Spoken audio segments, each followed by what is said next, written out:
Nietzsche. Em que consiste basicamente a genialidade de Nietzsche? Bom, de tudo o que eu li de Nietzsche, o que mais se aproveita são observações de ordem psicológica. Nietzsche é um grande psicólogo, sobretudo no sentido de perceber o que existe de fraco, de maligno, de perverso dentro das criaturas humanas, né? E aí ele pega isso de uma maneira fantástica. E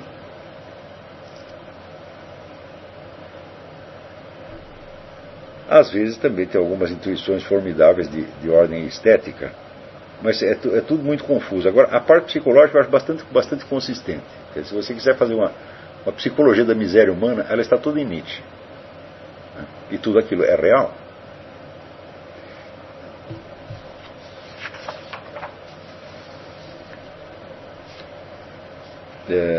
Bom, eu acho que por hoje é só. Tem mais umas perguntas, diga aí. O Beto Moraes, no chat, ele pergunta se o Zinoviev não é também um defensor do sovietismo. Ele disse que ele estava lendo um artigo chamado Sobre a Sociedade Global em Rússia, e teve a impressão que o Zinoviev estava falando de uma conspiração anti-russa. Sim, aí o Beto Moraes pergunta se o Zinoviev não é, no fim das contas, o adepto do sovietismo, porque ele está se referindo à conspiração ocidental anti-russa. É uma coisa que também o próprio Solzhenitsyn escreveu. Quer dizer, você tem vários patriotas russos que lutaram a vida toda contra o regime comunista, mas quando caiu o regime comunista, você vê a invasão do capital estrangeiro, tá certo? Eles tiveram realmente uma impressão de conspiração ocidental anti-russa, e eu não digo que ela não exista. Eu não aprofundei esse negócio, mas eu vi que tanta gente na Rússia fala disso, que seria preciso averiguar o que realmente está acontecendo lá. Agora, eu sei que esse pessoal não é, vamos dizer, eles não são comunistas de maneira alguma, nem ao contrário, fizeram tudo para destruir o regime, mas afinal de contas são patriotas russos, e é natural que após a queda do comunismo surja um movimento nacionalista, quer dizer, o nacionalismo se torna a nova força unificadora da União Soviética. E para onde vai esse nacionalismo russo? Eu não tenho a menor ideia. Em certos momentos ele pode ser desviado para, vamos dizer, uma espécie de restauração do stalinismo, pode evoluir para uma política de tipo fascista. Eu não sei ainda para onde vai. Eu não tenho elementos para responder a isso, mas eu sei que os fatos que eles têm apontado, esses fatos realmente existem, hein? Porém, em que medida eles estão informados do reverso da moeda, isto é, da ação russa que continua no mundo. Por exemplo, os imensos capitais soviéticos espalhados pelo mundo sob a forma de agentes laranja, né? Quer dizer, firmas que aparecem milhares de fortunas russas espalhadas pelo mundo, quando você vai ver dinheiro da KGB.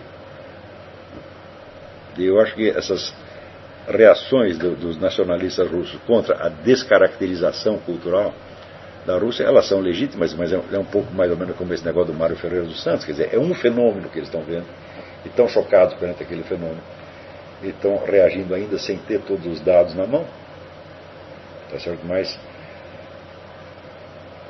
o Zinoviev de sovietista não tem nada, ele pode ter de nacionalista russo, isso sim.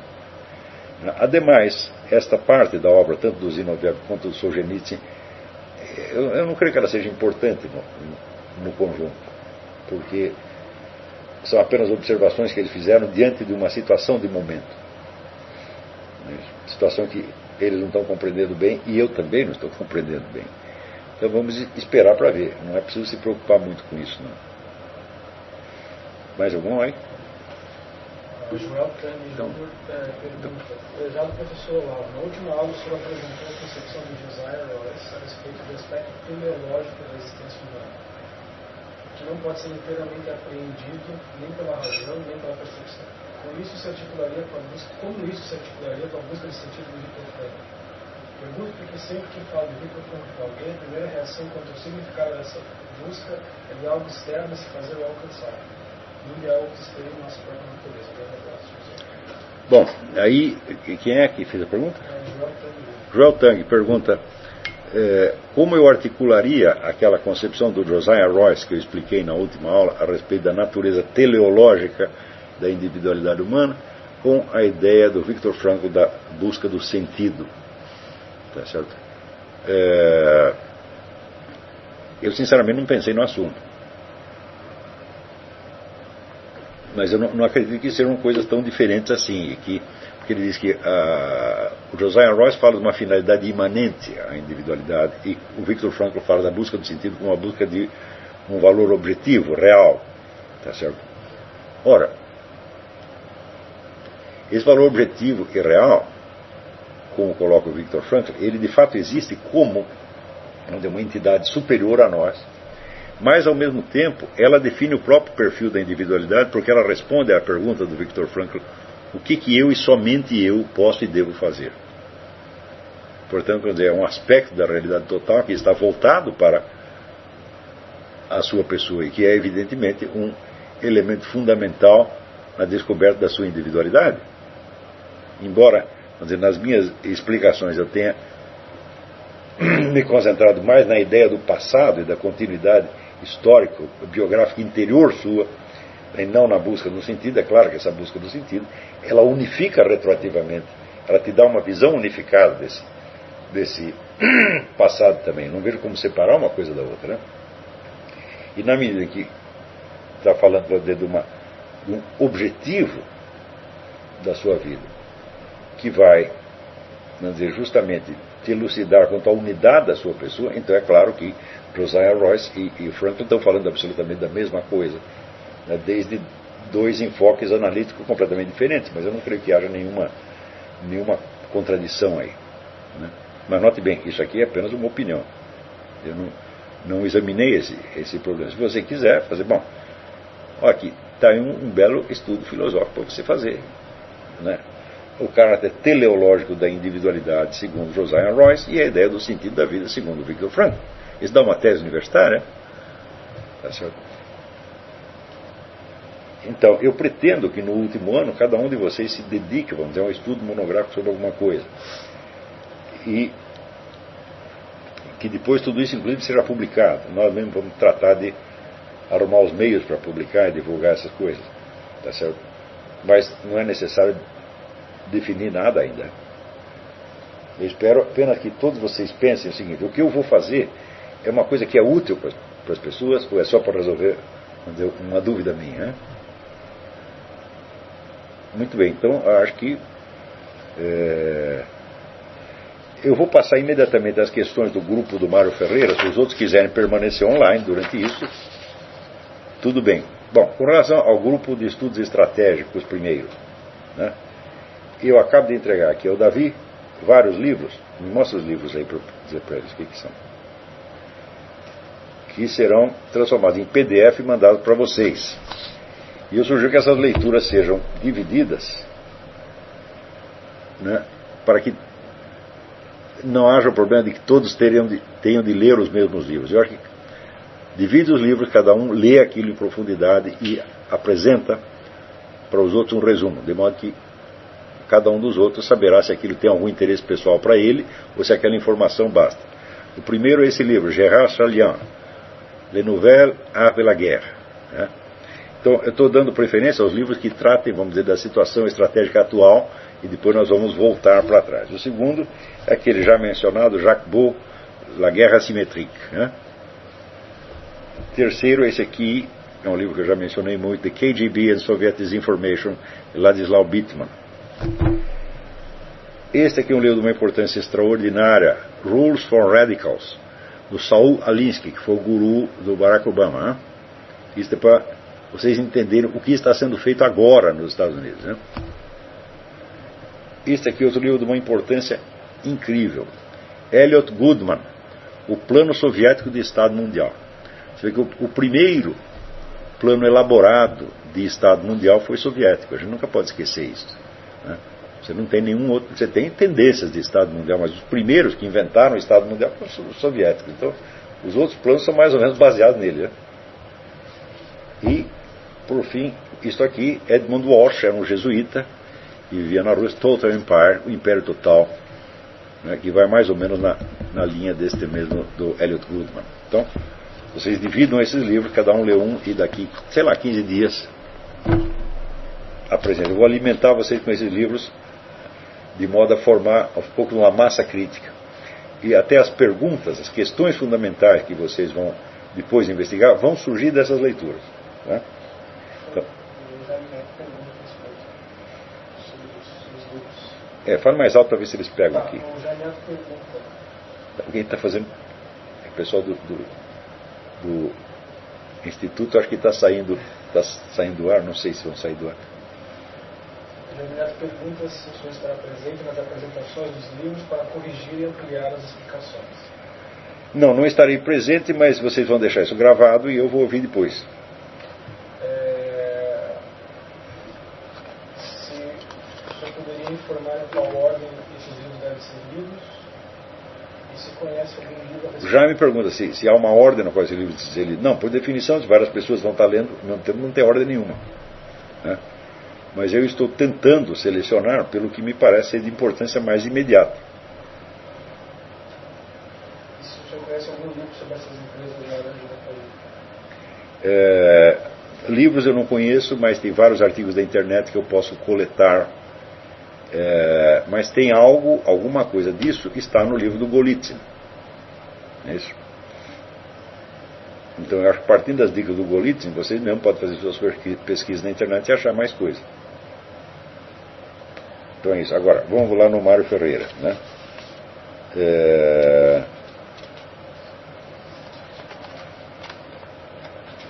Puxa, tinha uma pergunta do Pedro de Lima que era... Fica para a próxima semana, isso é importante essa pergunta.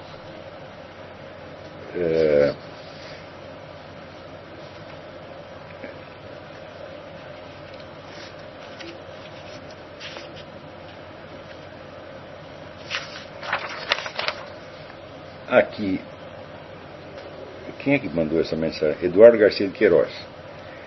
Diz que o livro Filosofia da Crise tem apenas 205 páginas de texto. Como os integrantes do grupo são 30, daria menos de 7 páginas para cada um.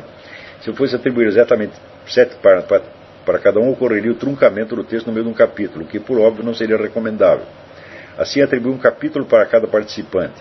Embora uns tenham ficado com menos páginas e outros com mais, achei que seria preferível assim do que truncar o texto no meio do capítulo. Muito bem, então vocês, cada um faça o seu capítulo e depois repasse aos outros membros do grupo, para que façam uma revisão do que vocês fizeram, se não tem nada a acrescentar ali, né? Então, quer dizer, cada capítulo passaria por 2 ou 3 pessoas, tá certo? E acho que isso dá para fazer, vamos dizer, num tempo relativamente breve.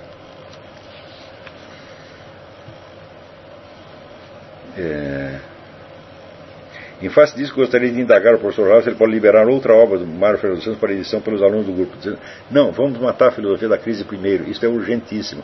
Faça do jeito que eu estou falando, você faz o seu capítulo e repassa para outras pessoas. E se cada um quiser subdividir, achar algum ponto no texto onde ele pode dividir e passar para outro, não hesite em fazer isto.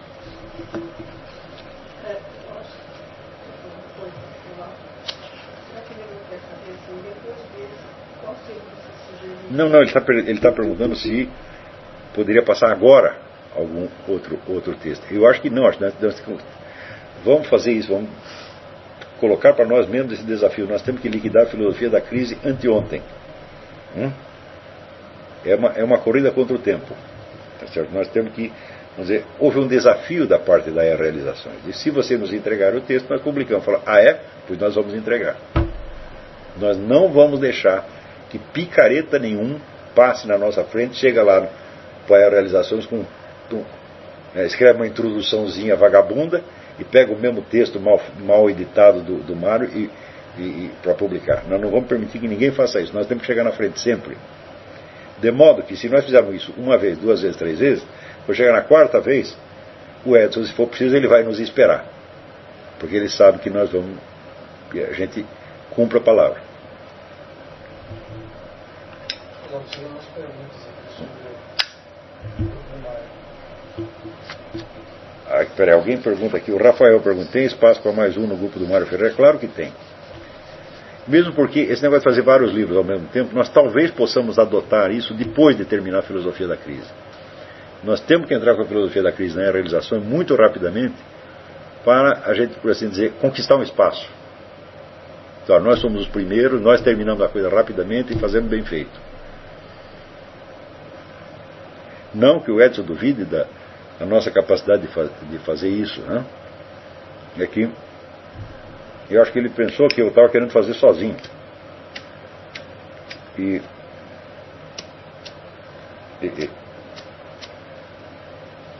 daí demoraria muito tempo. Mas ele não contava com a minha arma secreta, que são vocês. As perguntas de Douglas. Nós vamos manter o termo dialética ou tirar o C? No índice está do jeito e no corpo de Deus do outro. Muito bem. Eu vou repetir. Quando eu fiz a edição da Sabedoria das Leis Eternas, eu não tinha um texto manuscrito do próprio Mário. Eu só tinha uma transcrição feita pelos familiares dele.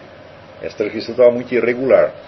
Então eu ali achei, como eu não tinha um texto, eu não podia manter a ortografia do texto originário, porque senão não existia texto originário. Então ali eu modernizei a ortografia. Porém, onde você tem um texto final do Mário, eu acho que deve-se manter a ortografia dele, até onde possível, né? Então, onde ele próprio não é fiel à norma que ele explicita na notinha, ele coloca uma nota ortográfica inicial, e muito bem, se ele falhou em cumprir a sua própria ortografia, nós restauramos e botamos a ortografia dele, e colocamos a nota dele e mais uma nossa explicando o que está acontecendo. Eu acho que isso inclusive é mais fácil do que modernizar a ortografia. Mesmo porque, vamos dizer, esta nova ortografia que apareceu, cada novo acordo ortográfico é um novo caos. Esse negócio olha, a ortografia francesa é a mesma desde 1600 e ninguém está reclamando disso aí. Né? Então, quer dizer, reforma ortográfica é coisa de vagabundo, é coisa que não tem o que fazer, está entendendo? Então, às vezes eu penso fazer como Monteiro Lobato fazia. Ele criou a sua ortografia pessoal e falou, acabou, eu vou escrever do jeito que eu quero e está aqui, a minha norma é essa. Né? E o Mário fez mais ou menos a mesma coisa. Então vamos respeitar essas pessoas que se revoltam com justas razões contra as reformas ortográficas.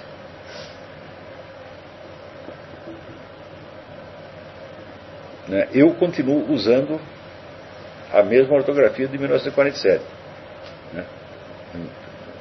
Eu não quero saber da nova ortografia. Ela cancelou o trema, cancelou isso, mas aquilo. Eu vou manter tudo. Quer dizer, quando eu mando artigo para o jornal, eu falo, vocês aí na redação, vocês se arrumem, façam o que quiserem, mas eu vou escrever do meu jeito.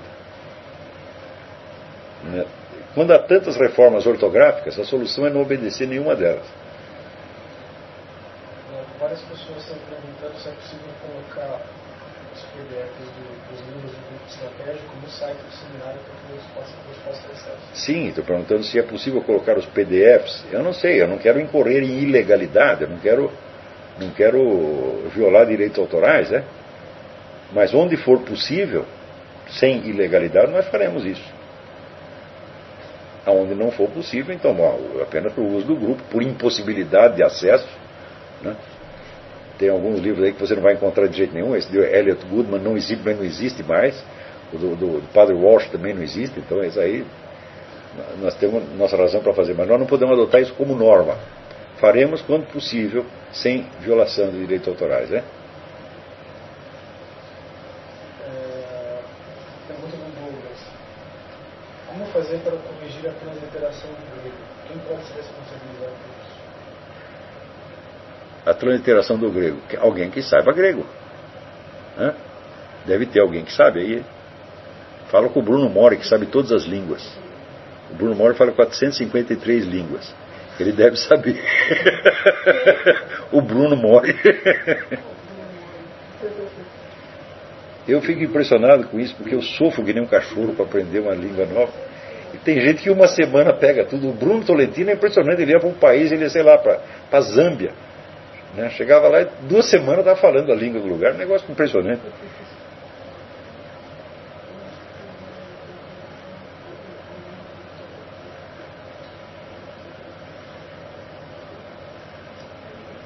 Então, ó, o pessoal do Instituto Olavo de Carvalho ainda está acompanhando a nossa conversa aqui.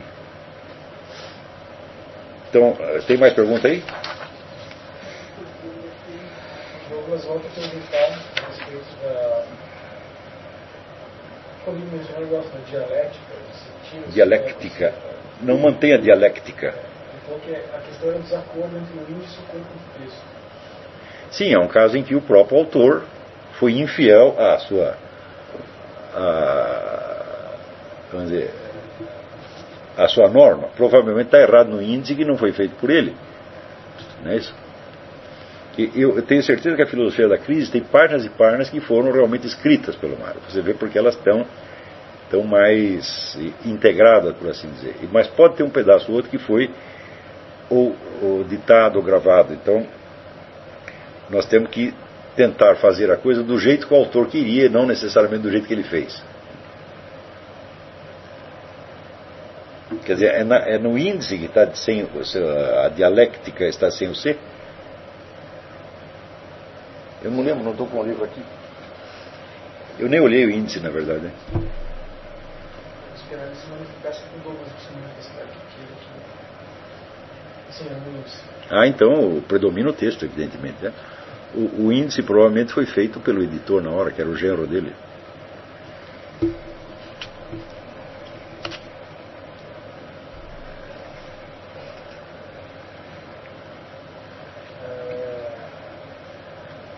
Aqui, peraí, tem outra mensagem aqui do Eduardo. O livro Filosofia da Crise foi distribuído para 22 dos membros do grupo, com um capítulo para cada membro, sendo que apenas o capítulo denominado Dialética da Crise, contém 23 páginas, foi atribuído a 2 participantes. Muito bem. Desse modo, cada um ficou com menos de 20 páginas. Excelente. Como a distribuição foi feita segundo a ordem numérica dos capítulos e a ordem alfabética dos nomes dos membros do grupo, os 8 participantes do final da lista ficaram sem receber a distribuição. Então, estes 8, por favor, revisem o que os outros fizeram. Preferência, se você fez 4 páginas, manda para um desses 8. Ele já vai revisando antes de você fazer as páginas seguintes. Eu acho que não vale a pena dar outro livro agora, nós temos que concentrar todas as nossas baterias na filosofia da crise. É questão de urgência mesmo, né? O professor Lama quer que as páginas sejam enviadas à medida que forem ficando prontas. Eu prefiro que o coordenador vá organizando texto completo no final. Porque eu estou ocupado com outras coisas, não vou poder fazer isso agora, então seria fazer buraco na água. Mais alguma? Então, está aí resolvido o problema. Até a semana que vem, muito obrigado.